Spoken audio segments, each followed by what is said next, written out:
మండల్లో వాకౌట్ అంటున్నారు. ఏంటి వ్యూహం? ఎవరికి అంతు చిక్కట్లేని వ్యూహంతో జగన్మోహన్ రెడ్డి గారు ఏదో స్కెచ్ వేస్తున్నారు అని వస్తున్న టాక్ అంతేనా? లేకపోతే నార్మల్గానే అక్కడ ఉండలేక భరించలేక బయటకు వచ్చేస్తున్నారా? సార్ మీకు అదేవిధంగా ప్యానల్ ఉన్నటువంటి పెద్దలకి 990 ప్రేక్షకులకు నా హృదయపూర్వక నమస్కారాలు. ఈరోజు ఆంధ్రప్రదేశ్లో సంఖ్యాపరంగా 11 మంది ఎమ్మెల్యేలు అనేటువంటిది సంఖ్యాపరంగా మాకున్నప్పటికీ ఈరోజు మా వ్యూహాలకి మాకున్నటువంటి ఓటు బ్యాంకుకి మాకున్నటువంటి దానికి 3 కూటమి కలిసినా కూడా భయపడే పరిస్థితి కనపడుతుంది. అందుకని మా చుట్టే తిరుగుతుంది వైఫై లాగా జగన్ గారు వైసీపీ చుట్టే వాళ్ళు అన్ని కూడా తిరుగుతూ కార్యకర్తలు ఇబ్బంది పెట్టడం, వేధింపు గురి చేయటం, వాళ్ళ అడ్మినిస్ట్రేషన్ మొత్తాన్ని వదిలిపెట్టేసేసి వైఎస్ఆర్ కాంగ్రెస్ పార్టీ శ్రేణులు భయపెట్టమే ఒక టార్గెట్ గా పెట్టుకుని పనిచేస్తుంది. ఈ మధ్య కాలంలో సోషల్ మీడియా చూస్తా ఉన్నాం. అదేవిధంగా అధికారులు వచ్చిన కాడి నుంచి కూడా వాళ్ళు రెడ్ బుక్లు అని చెప్పేసి చాప్టర్లు మార్చుకుంటూ వెళ్ళిపోతున్నటువంటి పరిస్థితి మనకు కనపడుతున్న నేపథ్యంలో ఈరోజు ఎక్కడ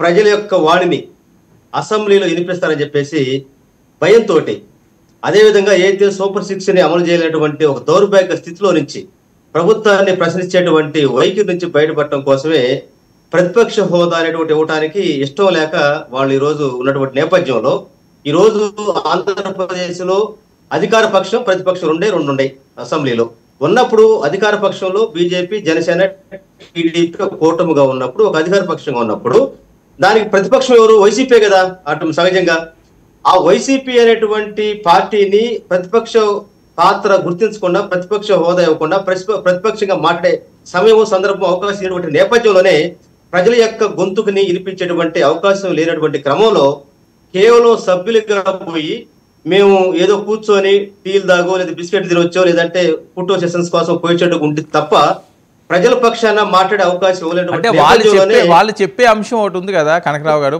ప్రజలు ఇవ్వాలి మీకు ప్రతిపక్ష హోదా, మేము చెప్పే మాట్లాడండి. అందువల్ల ఏంటంటే మనకి ప్రజల పక్షాన మాట్లాడేటువంటి అవకాశం లేనప్పుడు, అవకాశం ఇవ్వనప్పుడు మనం ఇక్కడికి వెళ్తాం దేనికనే దాంతో ఒకవేళ అసెంబ్లీలో మాత్రం మేము దూరంగా ఉన్నామో కానీ ప్రజాక్షేత్రంలో మాత్రం ఎక్కడికో మేము రాజీ పడవు, ప్రజల పక్షాన ఉంటాం అనేటువంటి దాంతో ఈ రోజు మేము ముందుకెళ్తున్న నేపథ్యంలోనే అసెంబ్లీ బాయ్కాట్ చేయడం జరిగింది.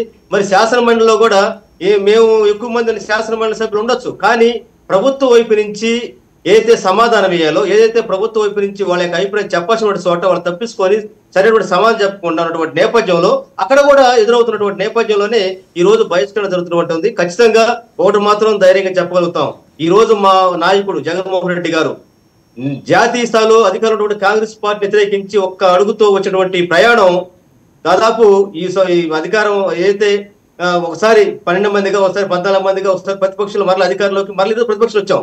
ప్రజాక్షేత్రంలో ప్రజల పట్ల మాట్లాడేటువంటి సందర్భాన్ని మేము ఉపయోగించుకుంటాం, ఉంటాం. ప్రతిపక్షాలు మాత్రం నిలబడతాం అనే దాంట్లో ఎలాంటి సందేహం లేదు.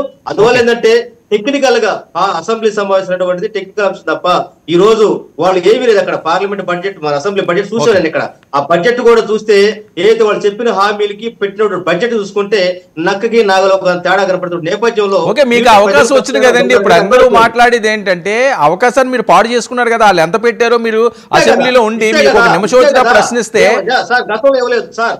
మేము మొదటి నుంచి అడుగుతా ఉన్నా ప్రతిపక్ష పాత్ర ఇవ్వమని. ప్రజలే ప్రతిపక్ష పాత్ర ఇవ్వలేదంటే మేము ఎక్కడి నుంచి తెచ్చాము అని అడుగుతున్నారు కదా సార్ వాళ్ళు. కోర్టుకు వెళ్ళాం, కోర్టు చెప్పింది ఇది పరిశీలించమని పుట్ట దాఖలు చేశారు. అంటే వాళ్ళ ఉద్దేశం ఏంటంటే ఈ రోజు మాట్లాడేటువంటి నేపథ్యంలోనే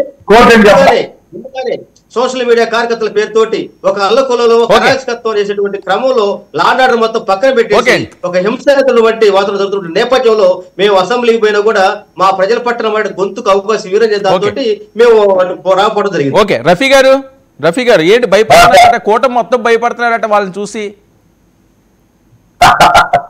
భలే జోకులు వేస్తాడు మా ఫ్రెండ్